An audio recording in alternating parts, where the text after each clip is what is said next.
Pastor Rissy, o amado líder chinês, 1836-1896. Acontecera o impossível, e toda a população se condoía de tal tragédia. O Sr. Rissy, cidadão respeitado por todos, tornara-se crente. Fazia 2 anos que um pregador da nova religião pregava na província de Shanxi. Enquanto se esperava que enredasse alguns dos mais ignorantes, ninguém imaginava que o Sr. Rissy, homem culto, de grande influência entre o povo e destacado adepto de Confúcio, seria o primeiro a ficar enfeitiçado pelos diabos estrangeiros. Não havia entre o povo quem odiasse tantos estrangeiros como o Sr. Rissy. Mas, de repente, eis que ele estava ligado em espírito ao missionário. Abandonara todos os ídolos. Dizia-se que os queimara. Deixara de adorar as tábuas ancestrais. Não havia mais o cheiro de incenso na sua casa. E o que era ainda mais estranho, o Sr. Rissy desistira de fumar ópio. Os velhos recordavam que Shanxi fora uma das províncias mais prósperas da China e contavam como fora introduzido o fumo estrangeiro, isto é, o ópio. O vício se tornara tão generalizado que todo o povo estava reduzido à maior pobreza. Nem mesmo os mais velhos se recordavam de alguém habituado a fumar ópio que, no decorrer dos anos, tivesse conseguido libertar-se do vício. Contudo, o erudito Rissy abandonara por completo o seu aparelho de fumar e parecia não sentir a ânsia que sentem os que são privados da droga entorpecente. O tempo que outrora passara preparando e fumando o ópio, ele agora o empregava nas práticas, para eles estranhas, da nova religião. Dia e noite, o recém-convertido se aplicava ao estudo dos livros dos estrangeiros. Às vezes, cantava de uma maneira singular, e outras vezes de joelhos, e com os olhos fechados falava ao Deus dos estrangeiros, o Deus que ninguém via e que não tinha santuário para localizar-se. Dia após dia, a Sra. Rissy notava a grande transformação na vida do marido e começou a abandonar o intenso ódio que sentiu quando ele se converteu. Quando acordava à noite, via-o absorto, lendo o precioso livro dos livros, ou ajoelhado, suplicando ao Deus invisível que sentia estar presente. A persistência do homem em reunir todos os membros da família diariamente para os cultos estranhos foi tal que ganhou também sua esposa para Cristo. Para o crente Rissy, Satanás era o temível adversário que realmente é, sempre incansável e constantemente espreitando para derrubar e destruir os crentes. Contudo, para ele o poder de Cristo era igualmente real, e Rissy saía mais que vencedor em todas as dificuldades. Considerava a oração indispensável e, não muito depois de se converter, chegou a reconhecer o valor de jejuar para melhor orar. Foi então que aconteceu a coisa menos esperada.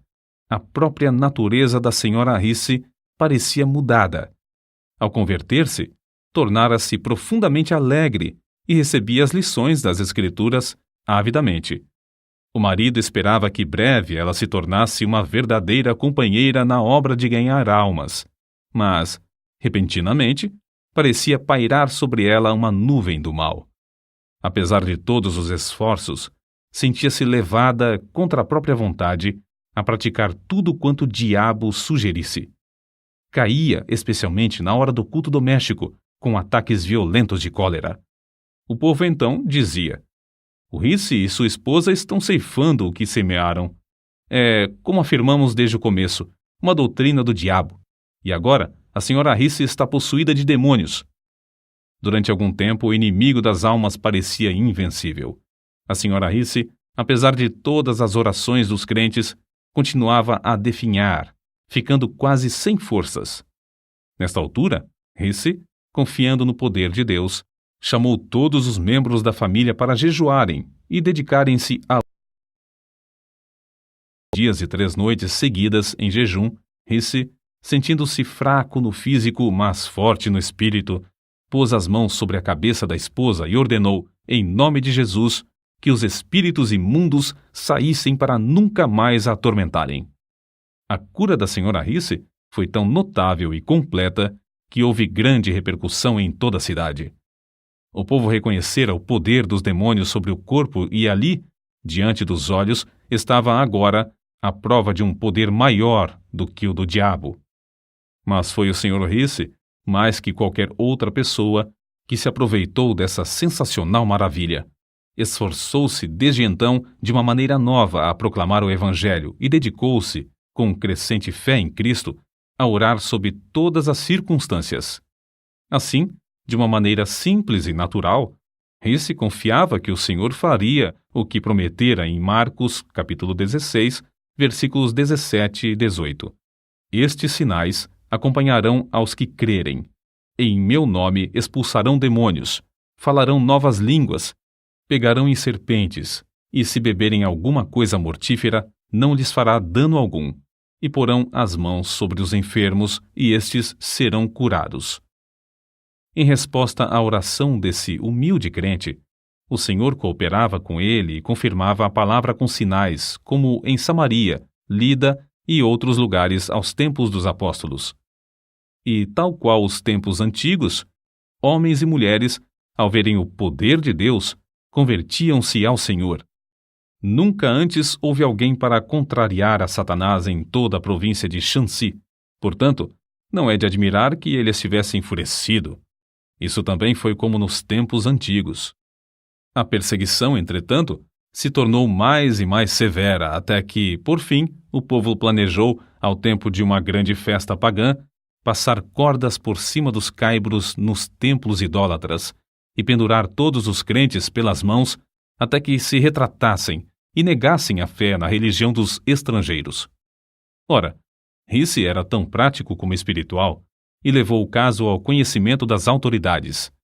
Era novato na fé e não conhecia bem trechos das Escrituras como estes: Não resistais ao mal, e minha é a vingança, eu recompensarei, diz o Senhor. Fez tão grande alvoroço perante o mandarim que este, para se ver livre do homem, mandou soldados para defenderem os crentes. A perseguição, por isso, fracassou. O povo, assombrado da religião dos estrangeiros, submeteu-se. E grandes multidões afluíram aos cultos. Contudo, Risse, com o passar do tempo, sentia-se descontente. Os crentes não se desenvolviam como ele esperava. As pequenas igrejas, apesar de todos os seus esforços para alimentá-las, não cresciam. E, com qualquer perturbação, grande número de crentes se desviava da fé. Entre os seus próprios escritos, há um relato que mostra como, nesse tempo, Risse viu seu erro e se deu à oração. Por causa das investidas de Satanás, dormimos, eu e minha esposa, durante o espaço de 3 anos, com a roupa que vestíamos de dia, a fim de melhor poder vigiar e orar. Às vezes, num lugar solitário, passávamos toda a noite orando, e o Espírito Santo descia sobre nós. Sempre cuidávamos de pensar, falar e nos comportar de modo a agradar ao Senhor, mas então reconhecíamos, como nunca, a nossa fraqueza, que de fato não éramos coisa alguma, e nos esforçávamos para saber a vontade de Deus. Não há talvez maior prova de verdadeira conversão do que a influência sobre o próximo. Depois de Risse procurar estar mais perto do Senhor, foi eleito chefe pelo povo do vilarejo onde morava, cargo que recusou de início, porque não podia participar dos ritos no templo pagão. Mas esse fato foi previsto pelo povo, de modo que insistiram para que aceitasse a magistratura com a condição de ficar desobrigado de quaisquer solenidades que diziam respeito aos deuses. É somente ele nos mandar e nós faremos, dizia a multidão. Porém, quando Risse recusou, a não ser que o povo cessasse todas as cerimônias pagãs e fechasse o seu templo, todos voltaram para casa. Grande foi, pois, a surpresa quando, alguns dias depois, o povo voltou e concordou em fechar o templo. O erudito Risse era o único entre eles liberto do ópio e capacitado para chefiar o povo. O fervoroso crente, então, assumiu o cargo como um serviço a ser feito perante o Senhor. Houve boa safra, bom êxito na parte financeira, e prevaleceram a paz e o contentamento. Foi reeleito para o 2º ano e para o 3º, mas quando reeleito para o 4º ano, recusou o cargo, insistindo em dizer que devia entregar todo o seu tempo na obra de evangelização, obra que aumentara grandemente. Quando o povo elogiava pela boa maneira como servia a todos, ele respondia com um sorriso. Agora, os ídolos por certo já morreram de fome, e seria mais econômico se os não ressuscitasseis. Foi uma lição prática e que perdurou por muito tempo. O grande problema que o pastor Risse tinha de enfrentar era o da salvação de um povo dado a fumar ópio. Devia haver um meio de libertar os infelizes escravos do desespero indescritível. Porque o Filho de Deus veio com um alvo definido de procurar e salvar os perdidos. Enquanto o pastor Risse orava sobre esse problema, foi dirigido a converter a sua casa em abrigo e convidou para ajudá-lo um missionário que tinha um remédio para aliviar a ânsia dos viciados quando privados da droga. No início, somente 2 dos interessados tinham a coragem de experimentar o tratamento. Os outros frequentavam o abrigo, dia após dia, para verem o resultado. Por fim, um dos pacientes, agonizante de corpo e mente, acordou os outros à meia-noite. Em resposta às orações, o Senhor, que é o mesmo ontem, hoje e para sempre, o aliviou imediatamente. O gozo do homem que fora liberto era tanto que um após outro dos mais interessados solicitaram permissão para começar o tratamento imediatamente. Nessa altura, faltou-lhes o remédio importado que usavam para diminuir os sofrimentos dos enfermos. Acerca disso, assim escreveu fervoroso Risse. Em oração e jejum permaneci perante o Senhor, rogando que me mostrasse quais os ingredientes necessários e me fortalecesse e ajudasse a preparar as pílulas para aliviar os que sofriam. Para distrair os pacientes e aproveitar o ensejo, o missionário ensinava-lhes hinos e passagens da Bíblia, realizava cultos 2 vezes por dia e fazia os interessados repetir, hora após hora, trechos das Escrituras. Quando lhes faltava outro recurso, recorriam às pílulas preparadas pelo pastor Risse, as quais faziam o mesmo efeito do remédio importado. Contudo, o fiel Risse não confiava nas pílulas, nem as fabricava sem antes jejuar e orar. Costumava, ao fabricar as pílulas, passar o dia inteiro jejuando. Às vezes, de tarde, estando demasiadamente cansado para continuar de pé, saía para passar alguns minutos perante Deus. Senhor, é a tua obra, dá-me a tua força. Era o seu pedido, e sempre voltava renovado, como se tivesse comido e descansado. Um dos segredos do incrível êxito do pastor Risse na obra do abrigo era a audácia do seu amor para com os infelicitados cativos do vício do ópio. Amor que o levou a persistir e sacrificar tudo por eles. Quando caíam em alguma falta, ou mesmo tramavam para o derrubar, suportava tudo como somente o amor sabe suportar. Quanto mais o pastor Risse orava, tanto mais Deus aumentava a obra.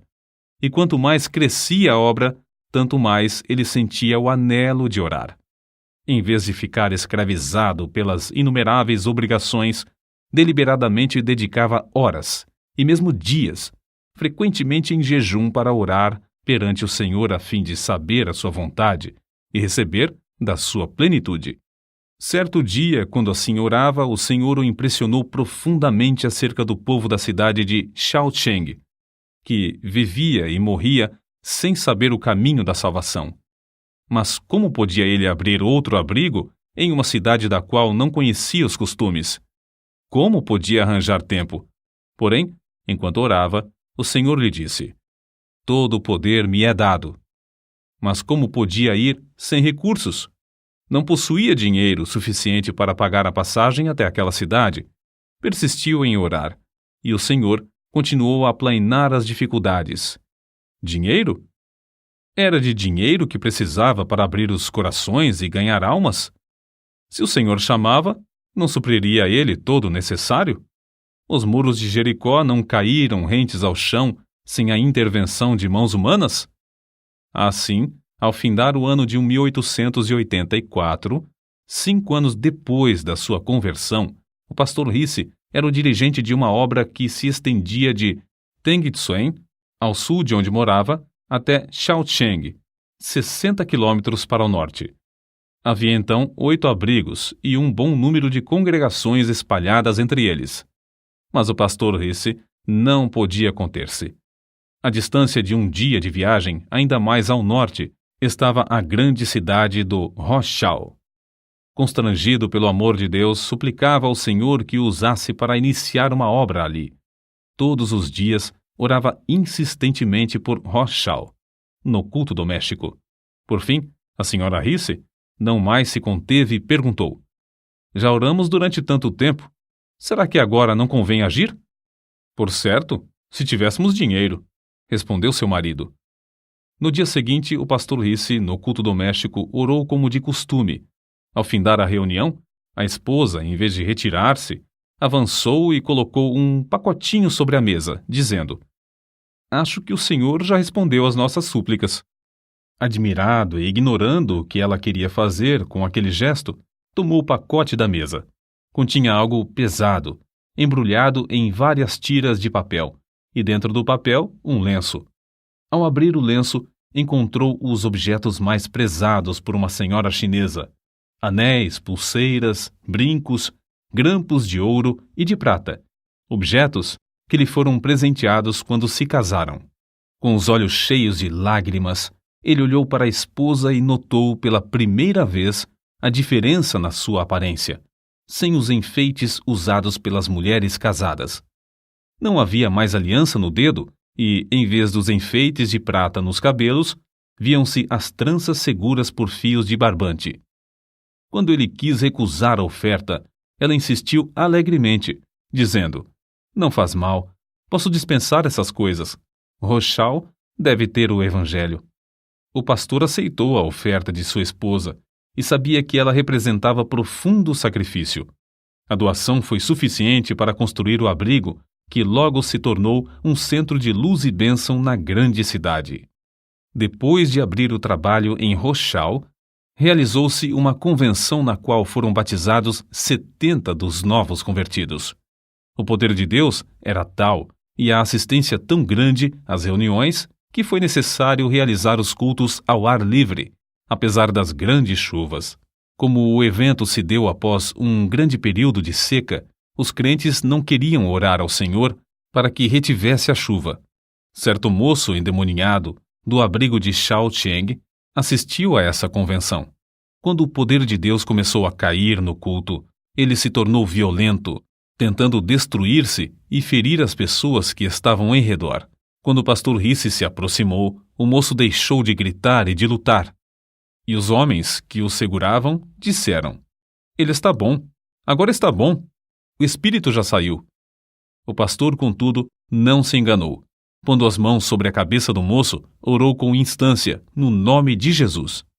Houve alívio imediato, e quando o pastor se retirou, o moço parecia completamente liberto.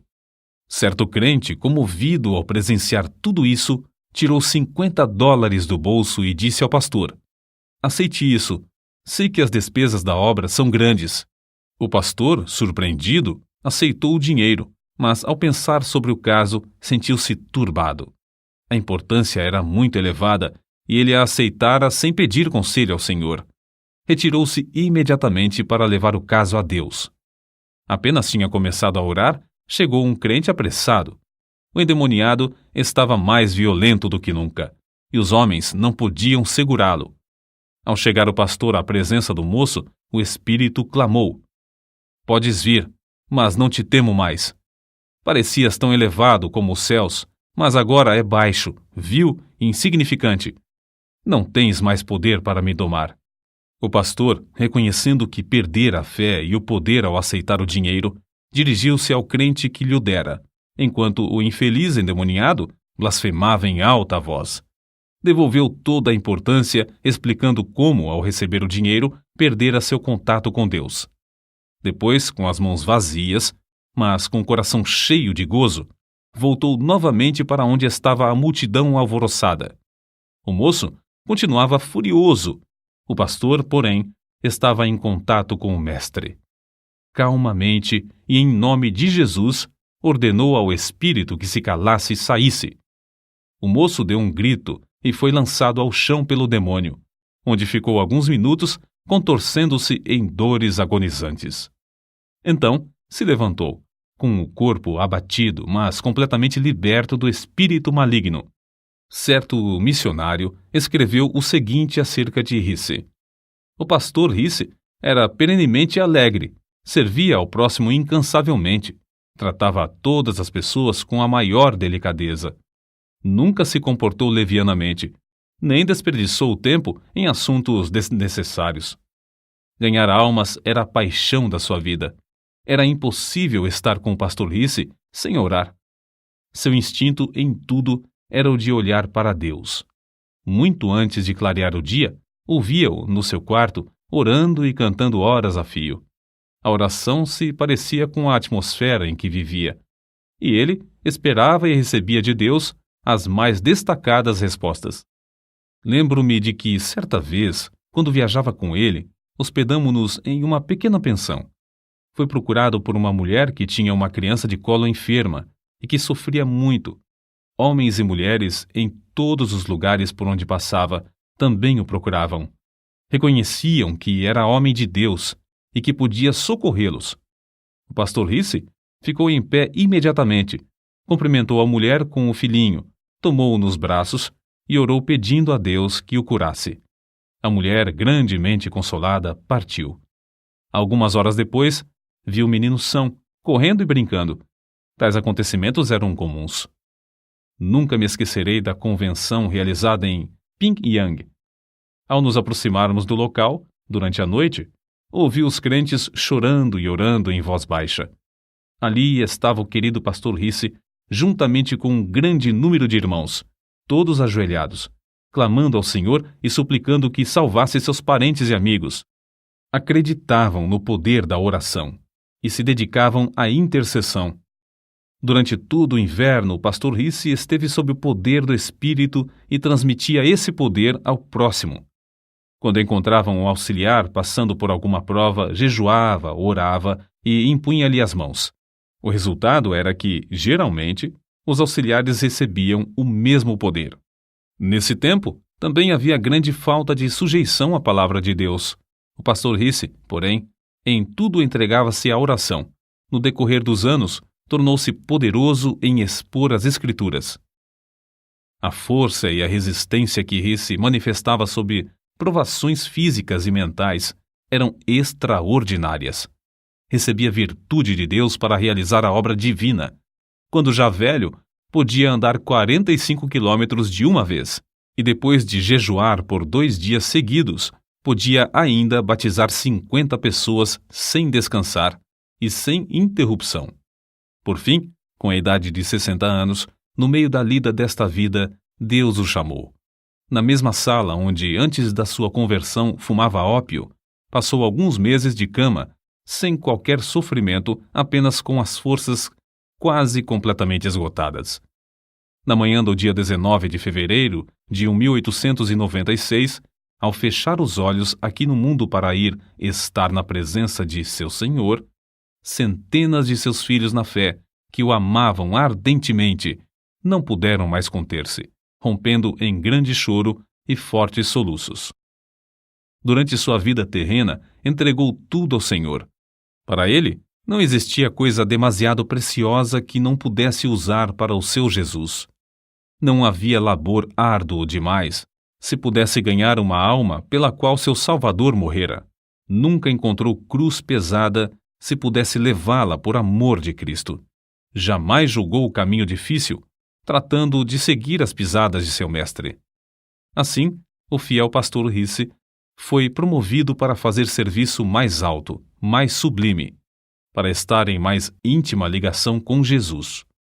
A obra pioneira que deixou em Shaoxing, Tengsuen, Roshao, Taiyuan, Pyongyang e dezenas de outros lugares é como pujante fortaleza e como resplandecente farol, dissipando as trevas do paganismo na China.